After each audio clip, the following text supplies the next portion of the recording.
Plainfield South is the host school for one of the 11 boys track sectionals. Neuqua Valley and Waubonsie Valley in attendance, along with schools as far as Peoria, Rock Island, and Moline. We start in the field with the throwers. Neuqua Valley's Mark Apple gets off to a great start, launching a first place distance of 163 feet, 6 inches. The Wildcat sophomore also wins the shot put at 53 feet, 3 inches. Last time we saw Zach Lyons of Waubonsie, he was in the state championship game for Waubonsie hockey. Now he's heading to state at Eastern Illinois with this qualifying throw of 156 feet, 4 inches. The DVC champ Montage Singh had several fouls in his first group of throws, but with his back against the wall, he comes through with the state qualifying heave of 154 feet, 9 inches to put a smile on his face. Singh also is going to state in shot put after finishing second. Still in the field events with Ife Okatona from Neuqua Valley. This leap of 23 feet, 9 inches is good for third place. Fellow Wildcat Norman Dong also qualified in long jump, while Neuqua's Mac Mitchell took second in the triple jump.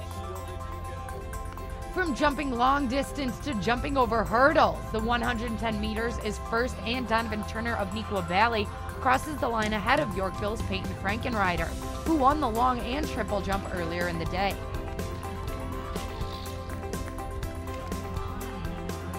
300-meter hurdles is close heading to the final 100 meters, but Donovan Turner makes it a clean sweep in the hurdles. The NV Junior wins the sectional. Peyton Frankenrider takes second for Yorkville. Removing the hurdles and bringing out the fastest sprinters in the area for the 100-meter dash. Courtney Lindsay of Rock Island neck and neck with Plainfield North star sophomore Marcellus Moore. In the end, Moore just edges out Lindsay with a blistering time of 10.33. Neuqua Valley's Miles Gaskin qualifies for state in fourth at 10.92. Stretching things out in the 3200 as Neuqua Valley junior Zach Kinney enters the race as the prohibitive favorite. Brandon Nelson of Oswego will do his best to keep pace with Kinney. At the 1 mile mark, Kinney with a lengthy lead over the field. The windy conditions make it much easier to run south on the track, while running north was a struggle all meet long. In the end, it's Kinney winning the sectional by 12 seconds over Nelson, picking up 10 more points for the Wildcats. 2017 All-State runner Wes York of Waubonsie Valley has his game face on before the start of the 800. We jump to the first 400 meters of the race. York is near the front, with Timmy Wade of Plainfield South and Matt Cox of Yorkville using the wind to draft off the pack and pull in front. But down the stretch, Wes York would not be denied, pulling away to win the sectional title. Dalton Milton of East Moline finishes second. Hit the 100 to go, and I'm like, all right, I gotta trust my training, trust my form, listen to my coaches. I've had a lot of focus these last couple of weeks on really nailing my form in the last 300, really executing in the last 300, and really finishing the race. And honestly, I thought the finish was a little bit farther, but good to run through the line, get into that mentality, because I know next week at state it's gonna be a finish. So it's good to survive and move on. Late in the night for the 1 mile race with Ryan Kennedy of Neuqua Valley entering with the top seed time. Heading into the last lap, it's Ethan Pryor of Plainfield North ahead of Christian Knowlton from Plainfield South.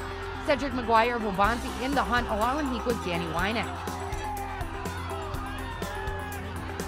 In the end, Danny Wynick with a great final lap to catch the leaders. Christian Knowlton hangs on to take the win, while Wynick qualifies for state with his second place finish. Jumping right into the first handoff of the meet's final race, the 4x400. Plainfield South out in front with Plainfield North right behind them, Neuqua just behind the leaders. Into the second handoff, Plainfield South extending the lead with the Wildcats now just ahead of Plainfield North for second. Down the stretch, Plainfield South thrilling the host fans by winning the 4x400 relay. Donovan Turner of Neuqua makes sure that Neuqua qualifies in the event as well, finishing second as the Wildcats anchor. Neuqua Valley also won the 4x800 earlier in the night as the Wildcats bring home the sectional plaque and take a victory lap as Eastern Illinois awaits next weekend. Plainfield North and Yorkville tie for second. Waubonsie Valley finishes seventh. It feels good. I ran really solid races today, and I just clicked in today. I was really feeling it. It was warm, perfect weather. We had tailwind. It was the day to make the move. Last year I went to state. I wanted to get the experience. I wanted to know how it felt and everything. Now that I got that going and I know how it feels, I'm ready to win it. I have no doubt that our team's going to do well. I know we're at least gonna try to place top 5. I know we can do it, so.